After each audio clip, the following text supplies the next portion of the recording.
Okay, so we have South Florida at UTSA here in the American quarterfinal. This one is a good one here. 54-51. And there, South Florida's going to take a timeout, so that might be the media timeout.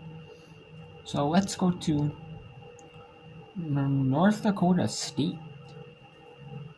Looking to play the state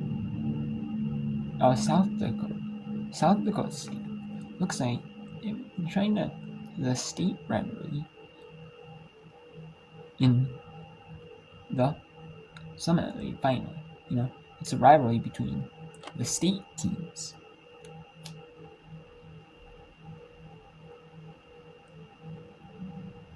So we'll see, if that state rivalry can play for the third time this season, or can Oral Roberts and South Dakota State play and be an upset versus not upset.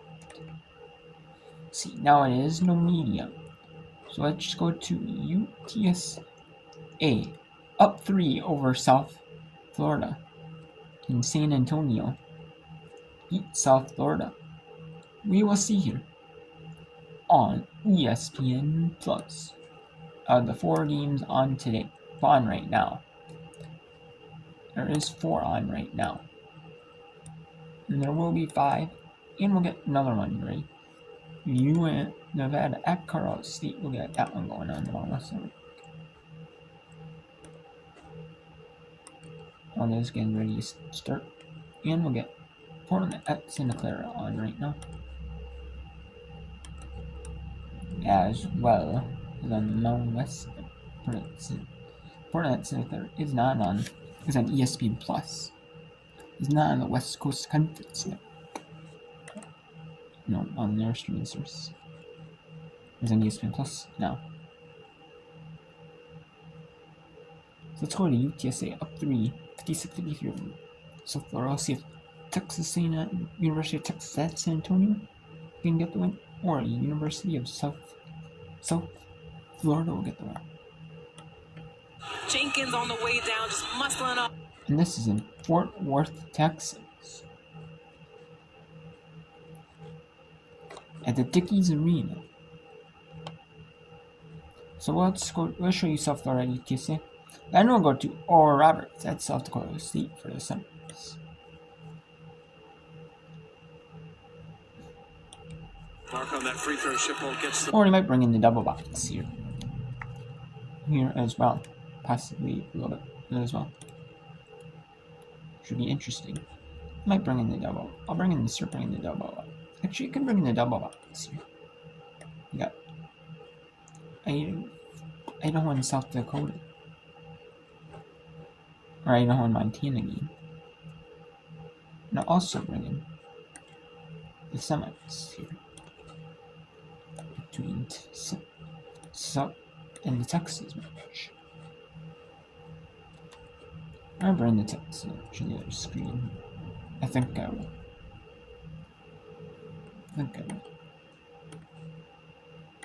Okay. And we have the Big 12 Men's Championship teams.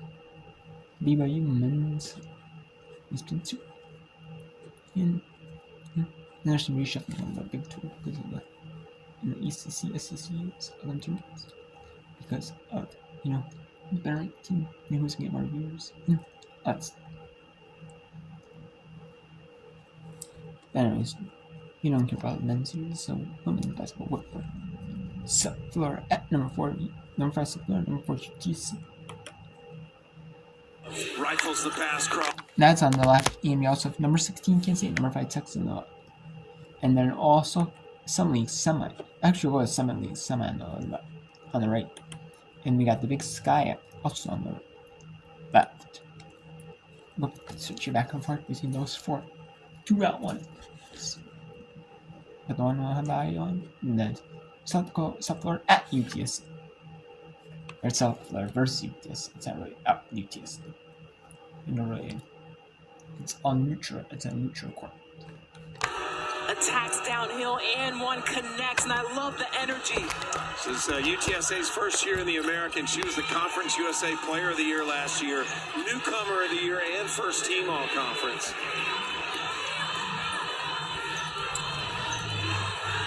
Time running out on the Bulls. They trail by 5 with under a minute to play. Got to get a score here. Gonzalez will shoot the 3. Yes! From an unlikely player, but Gonzalez buries the 3. It's a 2-point game.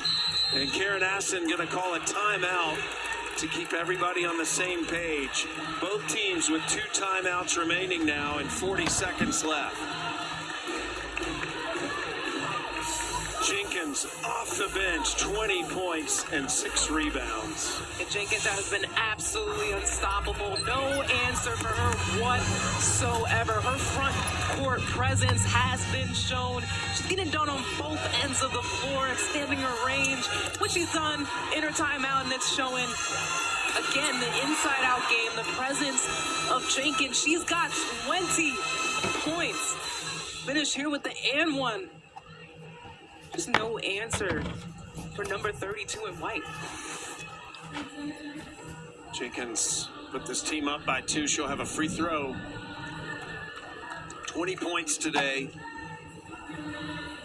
6 rebounds, 2 blocks. Jenkins, a senior from Kent, Washington, originally started at USC.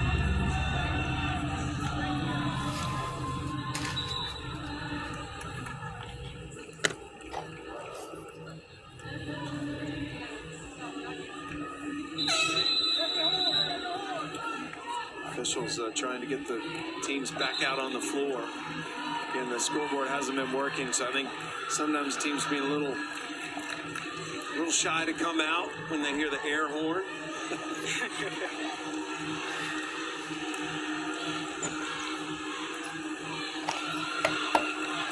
Blazic today, what a game she's had. 23 points, that's one off the freshman scoring record. Madison Griggs of Memphis set the record back in 2020. See if they can execute a play, but I have no doubt in my mind they're going to try to work off of Jenkins, get something going.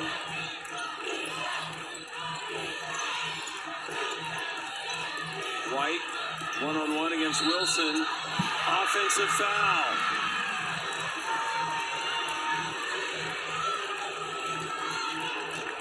It's a great play defensively by Delaney Crawford.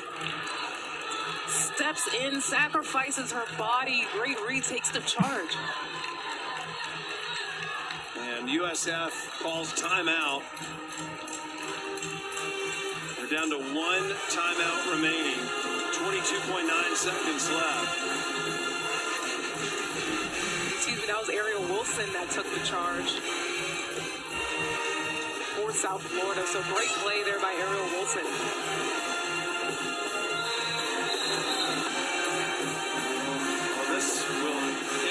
Session here in the quarterfinals, but night session coming up a little bit later, and they have an auxiliary gym here that teams go in and warm up. Rice and North Texas come your way at 7 Eastern on ESPN+. Tiffany Green, Jasmine Smith will have the call of that. It's just a Jasmine Thomas, sorry, just a 2-point game. That's a big mess up there. Whoa, whoa. He's not gonna let that go. He's not gonna let that go. Wow, wow.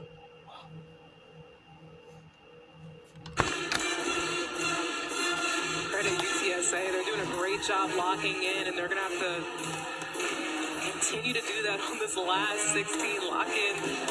Secure the rebound. Defend without fouling. South Florida out of timeouts. UTSA still has 2. Possession arrow favors UTSA. Both teams now in the bonus.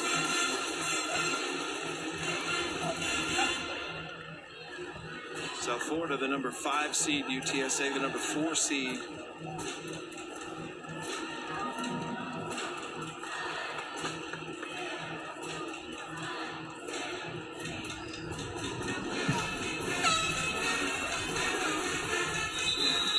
Timeout is over. Let's see what the Bulls come up with here on a possession that they need to score.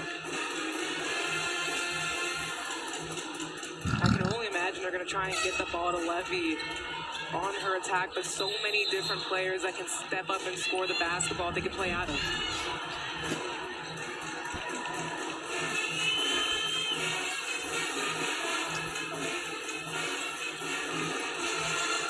So it'll be Brito throwing it in for South Florida. Gets it into Wilson. Wilson out to Levy, 10 seconds left. Levy to Shiphold. Shiphold. Missed the shot. Wait a second. The clock expired. Let's see if they put some more time on it.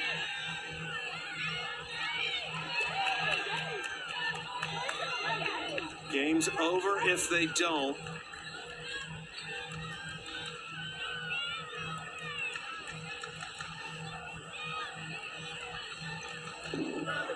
The following play is under review.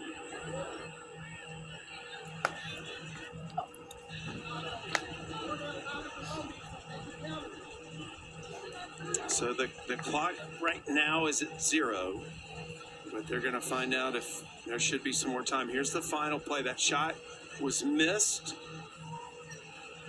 Ball sailing out of bounds. And it hits out of bounds with 0 on the clock.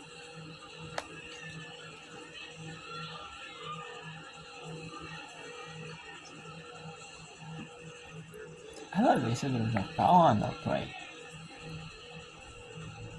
This is gonna be interesting if maybe there's a foul on that. If there's the foul of UTSA foul. I'm having a tough time even knowing who the ball was out of bounds on.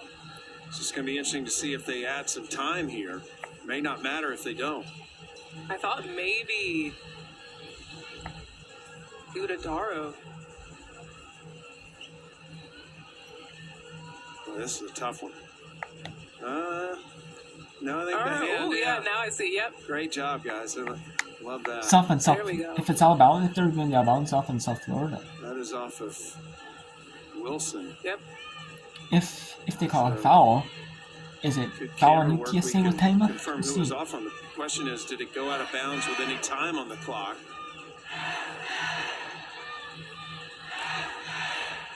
South Florida had that shot to send it to overtime.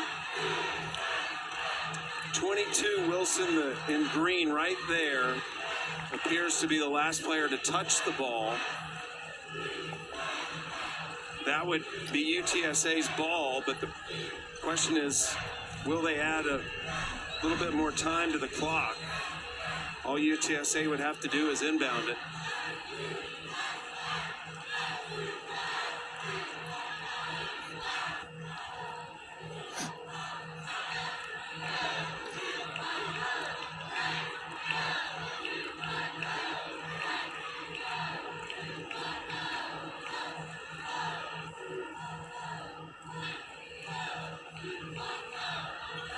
Now this season, the tournament hanging in the balance for USF. They're hoping to get a WBIT bid.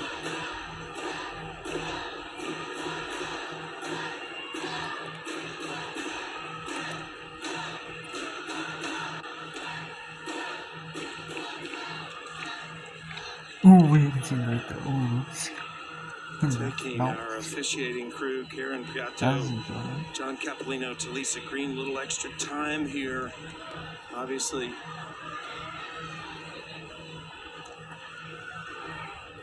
That's a big call.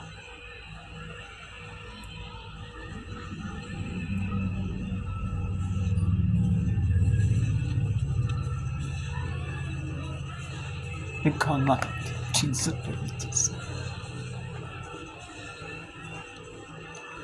think we have our decision.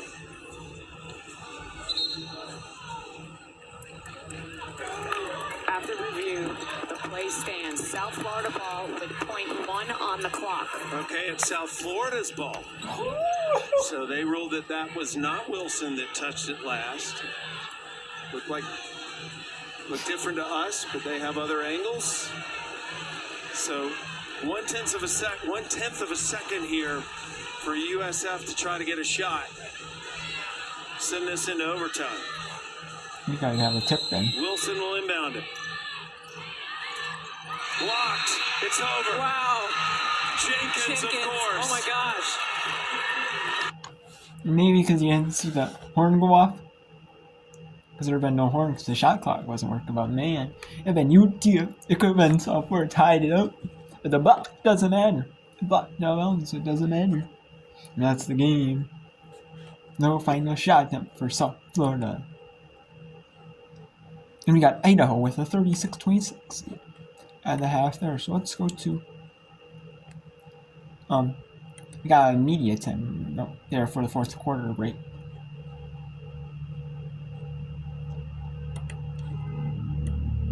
Okay, so we got Portland at Santa Clara as well.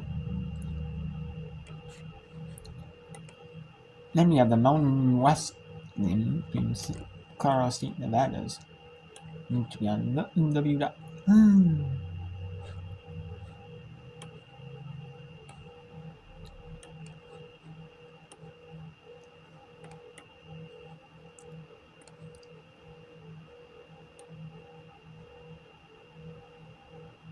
Where's the W? Okay.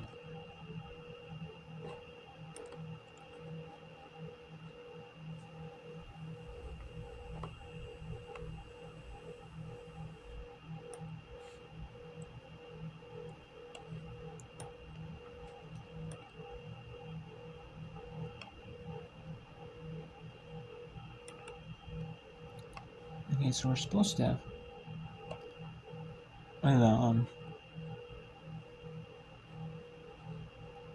we're supposed to have Nevada at. Okay, so it is on right now, but it's just starting off. So let's go to the fourth quarter in the Summit Semi, the second of two Summit Semis. And kind of interesting, that usually the men play on TV, ESPN, or like CBS Sports Network, and then the women play. But I'm surprised, that the Summer League doesn't flex the men's, but kind of awesome, kind of awesome flex, say that the women, some of the women get more TV time than the Summer League, which is awesome, kind of a flex too. I mean, I'm sure that doesn't happen throughout the regular season, possibly. They might get more airtime on like mid sports, maybe. But or if they have like local TV deals, teams do, or maybe on like national. But that's a cool effect, now that they're getting more time in the tournament, or maybe it's part of their agreement. They air so many games and then so many women's. Maybe they have to. Maybe it's part of the deal, airing some women do. Airing a few extra women's games in the final year. To make up, I don't know. Maybe.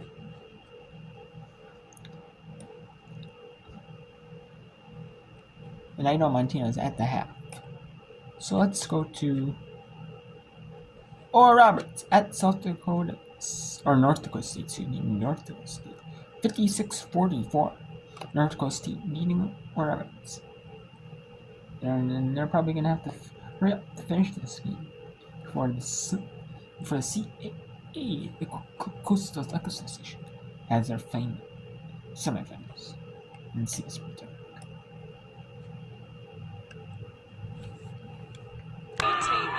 Jones, but you talk about the buys and Nagel. And let's take a look here at the scores here. So far, for the teams on right now. Before I end this part here, we have North Dakota State 56-46 over Roberts with 8:36 to go. 36-26 Montana over Idaho at the second final Big Sky Core. Winner to play Northern Arizona. Number 5 Texas taking number 16 Kansas State. Winner taking Iowa State in the championship. 5:30 to go. And we have Cross State Nevada just tipped off. And you have Portland at Santa Clara tipped off any minute.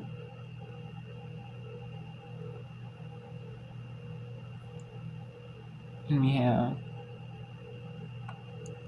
6 Eastern Navy at Colgate, Binghamton, Maine, and Army at Boston University at 6:10. But that is because they are playing each other, and so they want to get like no head start. If one finishes, a little bit earlier. I mean, maybe the end of Navy Colgate, but they Army Boston University catch maybe, but we'll see. But yes. And we had some other ones earlier, obviously. But there are now a whole lot of games on this time of year. The Whipworm is kind of dead, though. I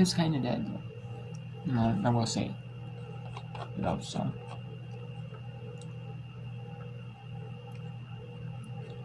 Not like where you. It's not like it is in the regular season where there's a ton of games. You know what I mean?